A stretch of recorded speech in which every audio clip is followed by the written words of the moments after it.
ভুতুড়ে স্টেশনের অভিজ্ঞতার পর নিজেকে সামলে নিতে কিছুদিন সময় লেগেছিল। স্পষ্ট বুঝেছিলাম ভূতের গল্প লেখা আর নিজেই সেই গল্পের অন্যতম চরিত্র হয়ে ওঠার মধ্যে রয়েছে আকাশ পাতাল তফাৎ। যাই হোক, অবনী বাবু মানে আগন্তুক পত্রিকার সম্পাদক আমার রাতের স্টেশন কলাম পড়ে খুব খুশি হয়েছিলেন।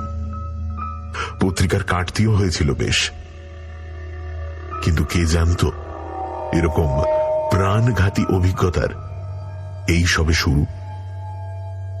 সেবার অবনীবাবু বিষ্ণুপুরের যে পুঁথির কথাটি বলেছিলেন 2 সপ্তাহ আগে রবিবারের দৈনিকে তাই নিয়েই একটা খবর দেখলাম।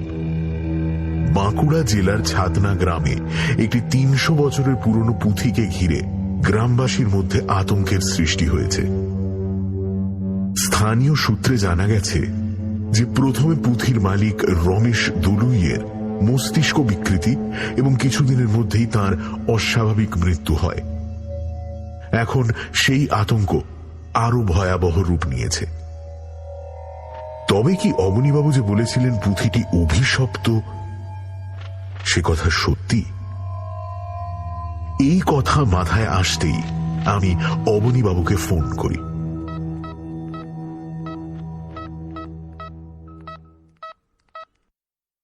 হ্যাঁ স্যার, আপনি কি ব্যস্ত? না, আসলে এই পুঁথির ব্যাপারটা। ও, আপনি দেখেছেন? আচ্ছা, হ্যাঁ, আমি এক্ষুনি আসছি। বলেই ফোনটা রেখে দিয়ে আমি অবনীবাবুর বাড়ির উদ্দেশ্যে রওনা দিলাম।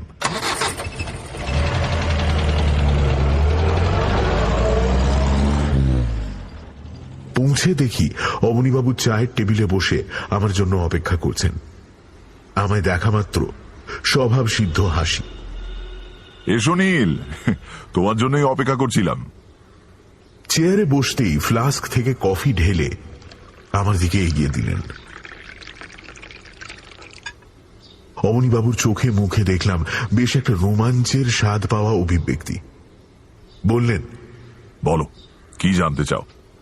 আমি বললুম, আচ্ছা, পুঁথিটা তবে কি? আমার কথা শেষ না হতেই অবনীবাবু বললেন, কি অভিশপ্ত কি না? তুমি তো জানো, রহস্য গপ্প বিক্রি করে পেট চালালেও আমি নিজে ওসবে বিশ্বাস করি না। তবে ওখানকারই একজন সংবাদ প্রতিনিধির কাছে ফোন করে যা শুনলাম তা হলো, পুঁথিটা ঘরে নিয়ে আসার পর থেকেই ভিকটিমের মানে ওই রমেশ দলুইয়ের হাবভাব কেমন যেন বদলে গিয়েছিল। সারাক্ষণ একটা আতঙ্কগ্রস্ত ভাব, যেন কেউ বা কারা তাকে সব সময় মেরে ফেলার চেষ্টা করছে। এভাবেই কদিনের মধ্যে তিনি প্রায় পাগলের মতন হয়ে যান, আর তারপরই এই অবস্থা। একই প্রাচীন পুঁথি, তার উপর অভিশাপের আতঙ্ক। এইসব ব্যাপারে যে আমার একটা বিশেষ আগ্রহ রয়েছে সে কথা অবনীবাবু খুব ভালোভাবে জানেন। আর হয়তো সেই কারণেই আমার কাছে এইসব ঘটনার কথা বলতে গিয়ে তার উৎসাহ দ্বিগুণ হয়ে ওঠে। আমিও যে এই ঘটনায় ইতিমধ্যেই একটা রোমাঞ্চের গন্ধ পেয়েছি সে কথা তিনিও বুঝতে পেরেছেন। তাই কোনো ভনিতা না করেই বললেন, কি যাবে নাকি একবার? আমি বললাম, কোথায়? বিষ্ণুপুর? আবার কি, তাছাড়া এবার একটা সুবিধেও আছে। 2-1 সাংবাদিক ছাড়া কোনো পত্রিকার লোকজন ওদিকটা মারায়নি। তোমার যা হাতের তার, একবার এই গল্প আমাদের পত্রিকায় বেরোলে চারিদিকে একেবারে হইচই পড়ে যাবে। এমনিতেও গল্প তো রেডি, মায় গল্পের শিরোনামও ভেবে রেখেছি, অভিশপ্ত পুঁথির রক্ত পিপাসা। কি বলো? হ্যাঁ, কিছু না বললেও মনে মনে বেশ বুঝতে পারছিলাম আবার একটা রোমাঞ্চকর অভিজ্ঞতার মুখোমুখি হতে চলেছি। মুখে একটা হাসির ভাব এনে সম্মতি জানিয়ে আমি উঠে পড়লাম। পরের দিন হাওড়া থেকে সকাল 6:25 রূপসী বাংলা ট্রেন ধরে বিষ্ণুপুর পৌঁছতে লেগে গেল প্রায় 3.5 ঘন্টা। ঘর আগেই বুক করা ছিল বিষ্ণুপুর ট্যুরিস্ট লজে। স্টেশন থেকে 15 মিনিটের রাস্তা। আমার সঙ্গে একটা ট্যুরিস্ট ব্যাগ আর ক্যামেরা। লজে পৌঁছে ফ্রেশ হয়ে ব্রেকফাস্ট সেরে নিলাম। ব্রেকফাস্ট টেবিলেও শুনলাম সেই পুঁথির ঘটনা নিয়েই আলোচনা চলছে। লজের ম্যানেজারের সঙ্গে আলাপ করে জানতে পারলাম ভদ্রলোকের নাম তাপস মজুমদার, বাড়ি কলকাতায়, চাকরি সূত্রে আজ 5 বছর এখানে রয়েছেন। দেখলাম তাপসবাবু নিজেও বেশ মিশুকে। তাছাড়া সবচেয়ে বড় কথা হলো তিনি রহস্য রোমাঞ্চ গল্পের একনিষ্ঠ পাঠক। আমাদের আগন্তুক পত্রিকার প্রত্যেকটা ইস্যুর কভার স্টোরি ওনার মুখস্থ। এরকম অবস্থায় আমার পরিচয় পেয়ে তিনি যে কতটা খুশি হয়েছেন সে কথা বলা বাহুল্য। এবার আসল কথা এলাম। তাপসবাবুকে আমার এখানে আসার উদ্দেশ্য বলতেই তিনি প্রায় লাফিয়ে উঠলেন। বললেন, বলেন কি মশাই, এখানে এসেছেন ওই ভুতুড়ে পুঁথির খোঁজে? আমি বললাম, পুঁথিটা যে ভুতুড়ে সেটা কি করে জানলেন? ভুতুড়ে না, আপনিই বলুন। 2 দিনের মধ্যে একটা জলজ্যান্ত মানুষ পাগল হয়ে গেল। শেষটায় তো আমি বাধা দিয়ে বললাম, মানুষ পাগল হওয়ার ঘটনা তো আর নতুন কিছু নয়, কিন্তু এর জন্য পুঁথির কি দোষ? দেখলাম তাপসবাবুর মুখে স্বাভাবিক ভাবটা মিলিয়ে গিয়ে একটা গম্ভীর ছায়া নেমে এলো। আশেপাশে যদিও তেমন কেউ ছিল না, তাও তিনি গলা নামিয়ে আমাকে বললেন, দেখুন, একটা কথা বলি আপনাকে। এই ব্যাপারে সংবাদপত্রে সবটা লেখেনি। সবটা জানলে হয়তো মানুষের মধ্যে ভীতি বা কুসংস্কার যাই বলুন না কেন ছড়িয়ে পড়তে পারে। আর তেমনটা যদি হয়, বুঝতেই পারছেন, এরকম একটা টুরিস্ট প্লেস লোকে তো ঘুরতে আসাই বন্ধ করে দেবে, তাই না? আমি বুঝলাম পুঁথির ব্যাপারে যতটা রহস্য আমি আশা করেছিলাম, বাস্তবে রহস্যের পরিমাণ তার চেয়ে অনেক বেশি। কথাগুলো বলতে গিয়ে তাপসবাবুও যেন একটু ভয় পাচ্ছিলেন। আশ্চর্য, একটা সামান্য পুঁথিকে ঘিরে এরকম একটা আতঙ্ক তৈরি হতে পারে। ইতিমধ্যে হয়তো আমার মনের অবস্থা বুঝতে পেরে নিজেকে সামলে নিয়ে তাপসবাবু পুঁথির বাকি ইতিহাসটা বললেন। তার কথা অনুযায়ী জানতে পারলাম যে রমেশ দলুই প্রথম ব্যক্তি নন যিনি এইভাবে মারা গেছেন। এর আগেও নাকি 3 জন ঠিক একইভাবে মারা যায়। সবচেয়ে গুরুত্বপূর্ণ বিষয় হল প্রতিটি মৃতদেহ রক্ত শূন্য অবস্থায় পাওয়া গেছে। শেষের কথাটা শুনে পুঁথি সম্পর্কে আমার কৌতূহল আরো বেড়ে গেল। সেই পুঁথি এখন কোথায় আছে জিজ্ঞেস করায় তাপসবাবু বললেন, এখনো সেটা রমেশ দলুইয়ের বাড়িতেই আছে। তার নিজের বলতে এক দূর সম্পর্কের ভাইপো ছাড়া আর কেউ ছিল না, সেই এখন ওই বাড়িতে থাকে। তবে শোনা গেছে বাড়িটা নাকি সে বিক্রি করবে। তাপসবাবুর কাছে সেই বাড়ির ঠিকানা চাইতেই তিনি আরো যেন ভয় পেয়ে গেলেন। বললেন, আপনি কি সত্যিই সেখানে যাবেন নাকি? মানে ওই পুঁথিটার খোঁজ করতে? দেখুন, আমি আপনার লেখার খুবই ভক্ত, আর এই ধরনের অভিজ্ঞতা যে আপনার আরো হয়েছে তাও পড়েছি। কিন্তু তাই বলে জেনে বুঝে আপনাকে এরকম একটা বিপদের মধ্যে আমি যেতে দিতে পারি না। না। কি আর করব? শেষটায় অনেক বুঝিয়ে তাপসবাবুর কাছ থেকে রমেশ দলুইয়ের ঠিকানাটা নিলাম। আসলে লজের এক রুম বয় ওই ছাতনা গ্রামের বাসিন্দা। তার কাছ থেকেই তাপসবাবু ঠিকানাটা জোগাড় করে দিলেন। বিকেলের দিকে আমি জোড় বাংলা মন্দির, শ্যামরায় মন্দির, রাসমঞ্চ এগুলো দেখতে বেরিয়ে গেলাম। যতই হোক, বিষ্ণুপুরের মতো জায়গায় এসে শুধু রহস্যের পেছনে ধাওয়া করে বেড়াবো এতটা বেরসিক আমি নই।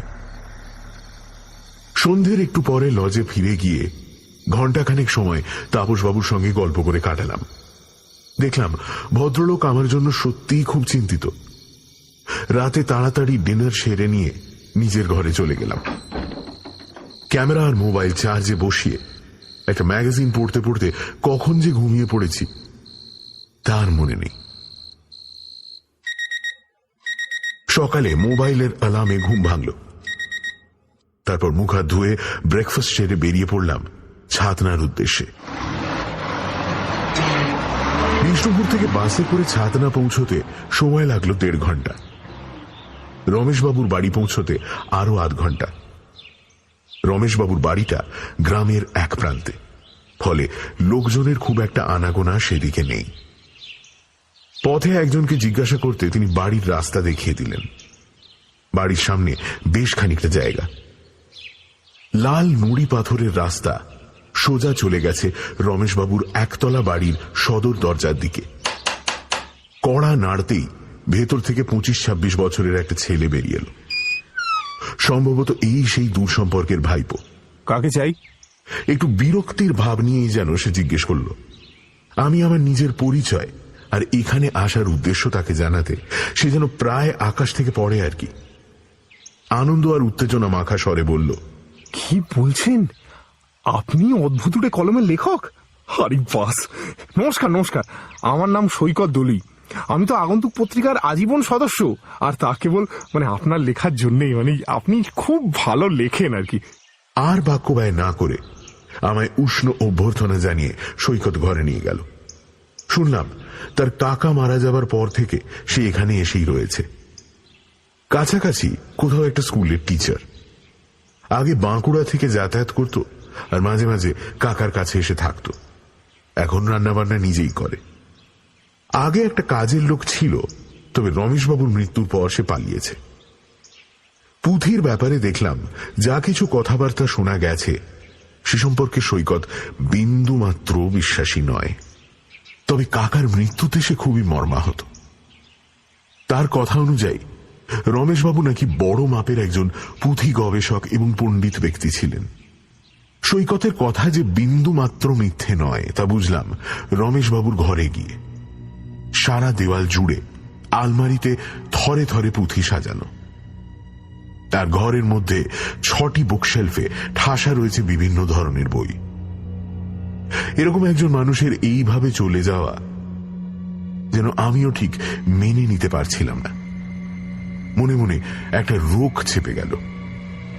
যে করেই হোক এই পুঁথির রহস্য আমায় উদ্ঘাটন করতেই হবে। সৈকতকে এবার জিজ্ঞাসা করলাম, আচ্ছা তোমার কি মনে হয় তোমার কাকার মৃত্যুর কারণ কি হতে পারে? সৈকত কেমন যেন একটু অন্যমনস্ক হয়েই বলল, কি জানেন তো, কাকা ছিলেন আপন ভোলা মানুষ, আর যাকে বলে বইয়ের পোকা। খাওয়া দাওয়ার কোনো ঠিক ছিল না। কোথাও কোনো পুঁথির খোঁজ পেলেই সেখানে ছুটে যেতেন। তাই আমার তো মনে হয় শরীরের প্রতি অযত্ন আর অনিয়মেই মানুষটা চলে গেল। এবার আমি পুঁথির কথাটা তুললাম। বললাম, আচ্ছা সৈকত, পুঁথিটা কি এখন দেখানো যাবে? সৈকত বলল, নিশ্চয়ই, এই তো হাতের কাছেই আছে। বলে সে উঠে গিয়ে দেওয়াল আলমারির বাকি পুঁথিগুলো থেকে আলাদা করে রাখা একটি পুঁথি নিয়ে এলো। লাল শালুতে মোড়া, প্রমাণ মাপের আয়তাকার 2টি কাঠের পাটাতনের মধ্যে সংরক্ষিত সেই পুঁথি হাতে নিতেই আমার সারা শরীরে যেন একটা শিহরণ খেলে গেল। এই সেই পুঁথি যার মধ্যে ইতিহাস আর তথ্যের সঙ্গে জড়াজড়ি করে লুকিয়ে আছে মারণ অভিশাপ। কিন্তু কিসের অভিশাপ? কার অভিশাপ? এসব কথা এক মনে পুঁথিটার দিকে তাকিয়ে ভাবছি, হঠাৎ সৈকতের ডাকে আমার চমক ভাঙল। কি ব্যাপার বলুন তো মশাই, কি ভাবছেন? সৈকত যেন একটু আশ্চর্য হয়েই প্রশ্ন করল, আচ্ছা সৈকত, তোমাকে যদি একটা অনুরোধ করি রাখবে? আরে এভাবে বলছেন কেন, আপনি নিঃসংকোচে বলুন। বলছিলাম যে আমি কি পুঁথিটা কদিনের জন্য একটু নিজের কাছে রাখতে পারি? নিশ্চয়ই নিশ্চয়ই, আমার কোনো আপত্তি নেই। তবে ওটাকে নিয়ে ইতিমধ্যে যা রুটেছে, আপনি যদি তারপরেও সাহস করে ওটাকে কদিন কাছে রাখতে চান তো রাখবেন। তবে আপনি কি ওটাকে লজে নিয়ে যাওয়ার কথা ভাবছেন? আমিও সেটাই ভাবছি। ওখানে নিয়ে গেলে আবার।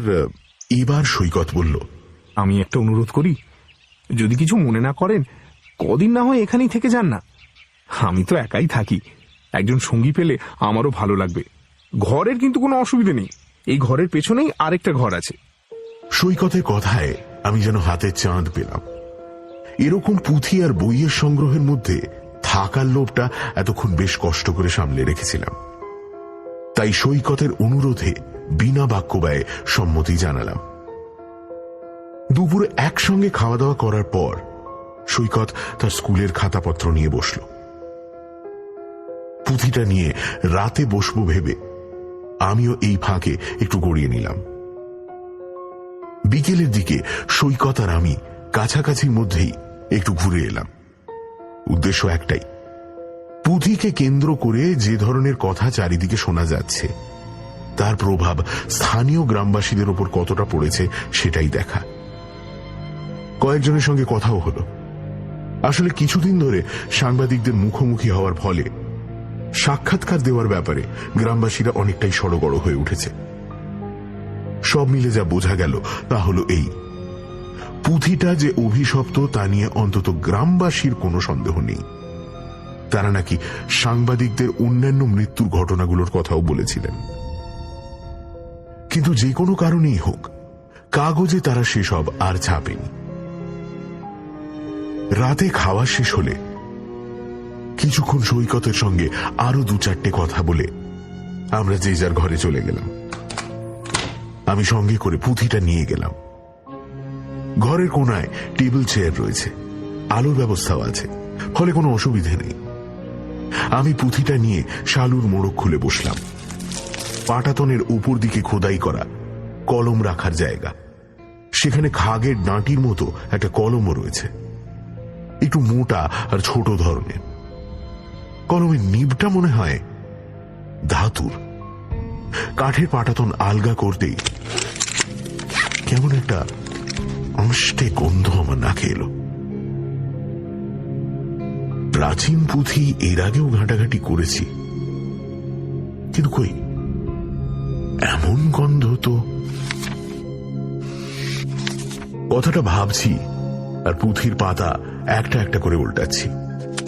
তিব্বতী অক্ষরে লেখা, কিন্তু এই কি, পুঁথির পাতাগুলো এরকম কেন?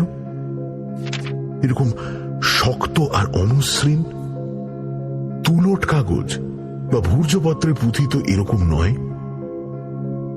কি দিয়ে তৈরি এই পুঁথি? ইতিমধ্যে কখন যেন সেই আঁশটে গন্ধটা একটু একটু করে বেড়ে উঠেছে। তার সঙ্গে আমার শরীরে কেন একটা ঝিম ধরা ভাব, যেন শরীরের ওপর থেকে আমার নিজের নিয়ন্ত্রণ হারিয়ে ফেলছি। এমন কতক্ষণ চলল মনে নেই, হয়তো অজ্ঞান হয়ে গিয়েছিলাম। কিন্তু যখন জ্ঞান ফিরল, দেখলাম আমি বসে আছি একটা গুহার মধ্যে, বড় মাপের একটা পাথরের ওপর। কি, এটা আবার কোন জায়গা? চেয়ার, টেবিল, ঘর সব কোথায়? আর আমি বা কোথায়? আমি কি স্বপ্ন দেখছি? পাগল হয়ে যাচ্ছি? আমার ভেতরে তীব্র একটা উত্তেজনার সৃষ্টি হলো। ইচ্ছে করছিল যেন এক্ষুনি ছুটে পালিয়ে যাই, কিন্তু সেই পাথরের ওপর থেকে এক পাও নড়তে পারলাম না। যেন আমি নিজেও পাথর হয়ে গেছি। এমন ভাবে কতক্ষণ ছিলাম মনে নেই। আস্তে আস্তে নিজেকে অনেক কষ্টে টেনে তুলে দাঁড় করালাম। গুহার ভেতর কোনো আলো নেই, কিন্তু তাও একটা আবছা আলো কোথা থেকে যেন এসে গুহার ভেতরটা বেশ খানিকটা স্পষ্ট করে তুলেছে। সেই আলোর সন্ধান করতে গিয়েই দেখলাম আমি যেখানে দাঁড়িয়ে আছি ঠিক তার বিপরীতে একটা রাস্তা চলে গেছে, যেন আর একটা গুহার মুখ। সেখান থেকে যে শুধু আলো আসছে তাই নয়, কার বা কাদের একটা চাপা গোঙানির আওয়াজও শোনা যাচ্ছে।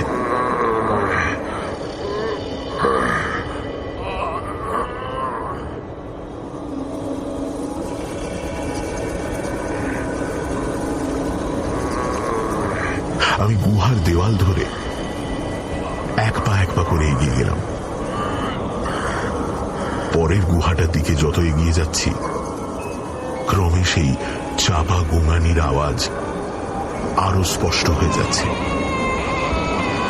কিছুটা গিয়ে আমি আড়াল থেকে ভেতরে কি চলছে তা দেখার চেষ্টা করলাম,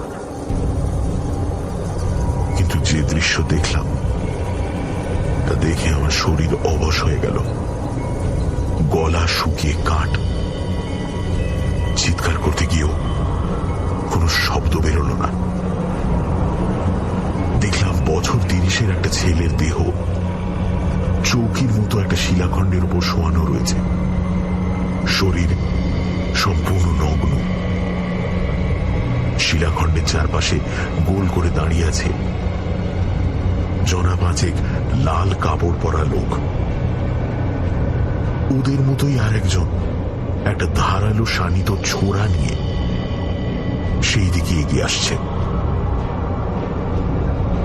দেখলাম কাজটা যেন খুব সন্তর্পণে করছে, কোন অপরাধী যেমন করে অপরাধ করে। সবার চোখে মুখে একটা ভীতি আর নৃশংসতা মেশানো একটা ভাব। দেখতে দেখতে সেই ছোড়া হাতে লোকটা এগিয়ে এসে নগ্ন দেহটা থেকে খুব ধীরে ধীরে চামড়ার পরত ছাড়িয়ে নিতে লাগলো, আর সমানভাবে একটা পরতের ওপর আর একটা পরত রাখলো। চামড়া ছাড়িয়ে নেবার পর লোকটা সেই নগ্ন দেহটার কবজির একটু নিচ থেকে ছোড়া দিয়ে এক টুকরো হাড় কেটে নিল। ততক্ষণে সেই শিলাখণ্ডটা রক্তে ভেসে যাচ্ছে। সেই দৃশ্য দেখে লোকগুলোর মুখে একটা পৈশাচিক হাসি ফুটে উঠল। কিন্তু কিন্তু আমারে কি হলো?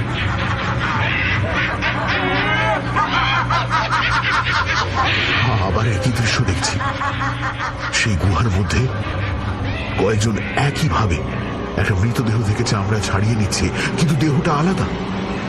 এইভাবে আবার আবার আবার। খানিকক্ষণ পর দেখলাম দৃশ্য বদলে গেছে।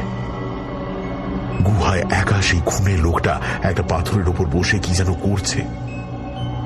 আমি দূর থেকেই দেখার চেষ্টা করলাম, যেন মনে হলো আমার উপস্থিতির কথা জেনে সে নিজেই আমার দিকে ঘুরে বসল। দেখলাম তার হাতের কাছে থরে থরে চামড়ার পরত সাজানো রয়েছে। বুঝতে বাকি রইল না সেগুলো সবই মানুষের চামড়া। কি বিভৎস আর পৈশাচিক সে দৃশ্য! লোকটা একটা পুঁথির মাপে চামড়াগুলো কেটে একে একে কি দিয়ে যেন সেলাই করছে। তার আশেপাশে তাকিয়ে দেখলাম গুহার দেওয়ালে ফাঁকে ফাঁকে বহু পুঁথি সাজানো রয়েছে। সেগুলো কি তবে? ইতিমধ্যে আরো কিছু লোক গুহার মধ্যে প্রবেশ করল। তারা যেন আগের লোকটাকে ধরার উদ্দেশ্যে এখানে এসেছে। হাতে মশাল, সবার চোখে মুখে রাগ ফেটে পড়ছে। এদিকে যে লোকটা চামড়া দিয়ে পুঁথি তৈরি করছিল তার মুখ আতঙ্কে ফ্যাকাশে হয়ে গেছে, যেন সে বুঝতে পেরেছে তার মৃত্যু আসন্ন। আমি হতবাক। কি করছি, কোথায় আছি, কি হচ্ছে আমি কিছুই জানি না। এই নৃশংস চলচ্চিত্রের আমি দর্শক মাত্র। তবে এইটুকু বুঝতে পেরেছি, এরা সবাই আমায় কিছু বোঝাতে চায়, কিছু জানাতে চায়। কি সে কথা? দেখলাম সেই খুনে লোকটাকে বাকিরা ধরে বেঁধে ফেলল। তারপর সবাই মিলে তার গায়ে এবং সারা গুহায় কি যেন ছিটিয়ে দিল। এক মুহূর্ত সেই হাত পা বাঁধা খুনে লোকটার দিকে তাকিয়ে দলের একজন হাতের মশাল তার গায়ে চেপে ধরল। মুহূর্তে তার সারা গায়ে ধরে গেল গনগনে আগুন। তার বুক ফাটা চিৎকারে চারিদিকে যেন কেঁপে উঠল। শুধু তাই নয়, ঘরে রাখা পুঁথিগুলো একে একে পুড়ে গেল, আর তা থেকে বিকট চামড়া পোড়া গন্ধ উঠতে লাগলো। কিন্তু আশ্চর্য, দেখলাম মৃত্যুর আগে সেই খুনে লোকটা চিৎকার থামিয়ে কি যেন বিড়বিড় করে বলছে আর ঘন ঘন ফু দিচ্ছে। কোন মন্ত্র জানি না, কিন্তু দেখলাম তার আধ পোড়া মুখে আবার সেই পৈশাচিক হাসি ফুটে উঠেছে।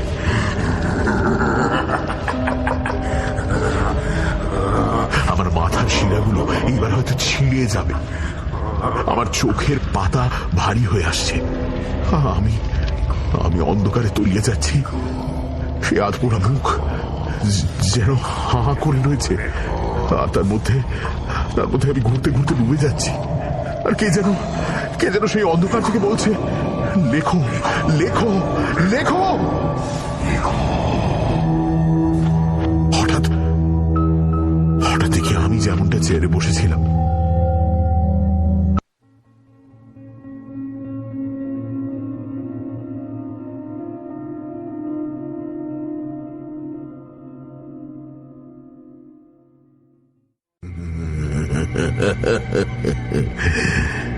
সেই ঘোরের মধ্যেই শুনলাম নীলাঞ্জন দা, নীলাঞ্জন দা, নীলাঞ্জন দা! সৈকত, আমাকে লিখতে দাও, লিখতে দাও। হঠাৎ গায়ে একটা প্রচন্ড জোরে ঝাঁকুনি অনুভব করলাম। তারপর সব অন্ধকার।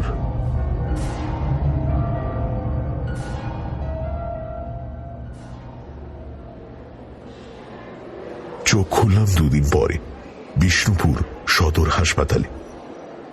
মাথার কাছে বসে সৈকত, সঙ্গে আর একজন বয়স্ক ভদ্রলোক। তখনও ঠিক করে বুঝতে পারছি না যে আমি কি দেখছি, সত্যিই না মিথ্যে। সৈকত প্রথমেই বলল, নীলাঞ্জন দা, এখন কেমন আছেন? আমি চোখের ইশারায় বললাম, ভালো। তার মুখেই শুনলাম, আজ দুদিন পর আমার জ্ঞান ফিরল। এই দুদিন ধরে সমানে প্রলাপ বকেছি। বেচারা সৈকত, লজের ম্যানেজার এবং আমার পত্রিকার সম্পাদক সবাই মিলে আমাকে এই যাত্রা বাঁচিয়ে দিয়েছে। আমার অবস্থার খবর শুনেই অবনীবাবু বিষ্ণুপুর আসেন। কদিন পর আমি একটু সুস্থ হলে তিনি নিজে এসে আমায় গাড়ি করে হাসপাতাল থেকে সোজা লজে নিয়ে গেলেন। সৈকত এবং সেই বয়স্ক ভদ্রলোকটিও পরে এসেছিলেন সেখানে।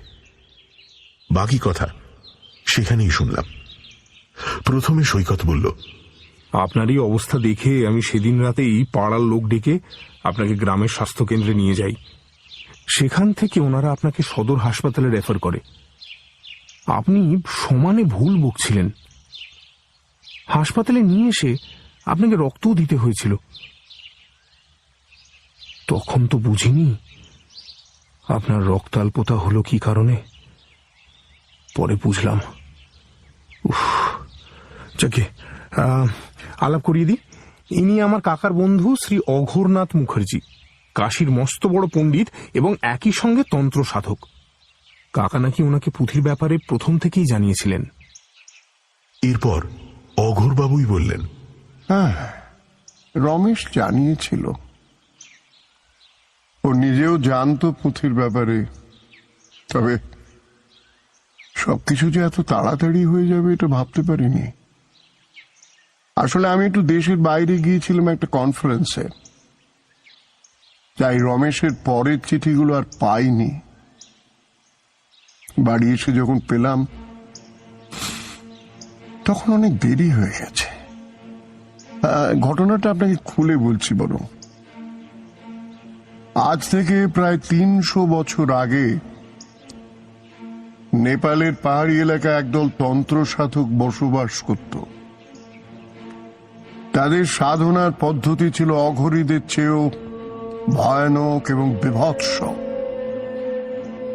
তার কারণ তারা মূলত ডাকিনী এবং মহাচণ্ডালীর আরাধনা করত। তন্ত্রশাস্ত্রে এই দুই শক্তিকেই প্রাণঘাতী মন্ত্রতন্ত্রের দেবী বলে উল্লেখ করা হয়েছে। এদের সাধনার এক স্তরে মন্ত্রসিদ্ধির জন্য মানুষের চামড়া দিয়ে তৈরি এবং রক্ত দিয়ে লিখিত পুঁথির প্রয়োজন হয়, যেখানে নির্দিষ্ট সংখ্যক মন্ত্র লিখতে হয়। সেই লেখার কলমটি হবে মানুষের অস্থি নির্মিত। গ্রামের থেকে তারা লোক ধরে এনে তাদের বলি দিয়ে সেই মৃতদেহের চামড়া দিয়ে পুঁথি তৈরি করত আর অস্থি দিয়ে লেখনি। তো এইভাবে বেশ কিছুদিন চলার পর গ্রামের লোক যেভাবেই হোক তাদের ক্রিয়াকলাপ জানতে পেরে যায়। এরপর গ্রামের সবাই মিলে এক অমাবস্যার নিশীথে সেই সাধকদের গুহায় গিয়ে তাদের প্রধান সাধক সহ সাধনার সামগ্রীতে আগুন লাগিয়ে দিল। হ্যাঁ, বাকিরা তখন গুহার বাইরে ছিল। পরে তারা যখন ফিরে আসে তখন তাদের আস্তানা পুড়ে শেষ। কেবল একটা পুঁথি অক্ষত ছিল, একটা পুঁথি। শোনা যায় সেই সাধক মারা যাবার সময় নিজের প্রাণ ওই পুঁথির মধ্যে সঞ্চারিত করে। এরপর যতজনের কাছে ওই পুঁথি গেছে সবাই ওই সাধকের আত্মার বশবর্তী হয়ে নিজের রক্ত দিয়ে পুঁথিতে লিখতে লিখতে প্রাণ হারিয়েছে। আর সেই রক্ত পান করে পুঁথির মধ্যে সেই সাধক এতদিন ধরে জীবিত রয়েছে। এবার আমাকে উদ্দেশ্য করে অঘোরবাবু বললেন, আপনি তো লক্ষ্য করেছেন না? লক্ষ্য করেননি পুঁথিটা খুলতেই কেমন একটা আষ্টে মতো গন্ধ? আমি বললাম, হ্যাঁ হ্যাঁ, কিন্তু ওটা রক্তের গন্ধ, রক্তের গন্ধ। এই 300 বছর ধরে না জানি কত রক্ত পান করেছে এই পুঁথি। আমি জিজ্ঞাসা করলাম, আচ্ছা এখন পুঁথিটা কোথায়? অঘোরবাবু খুব শান্তভাবে বললেন, ওটাকে আগুনে পুড়িয়ে দিয়েছে।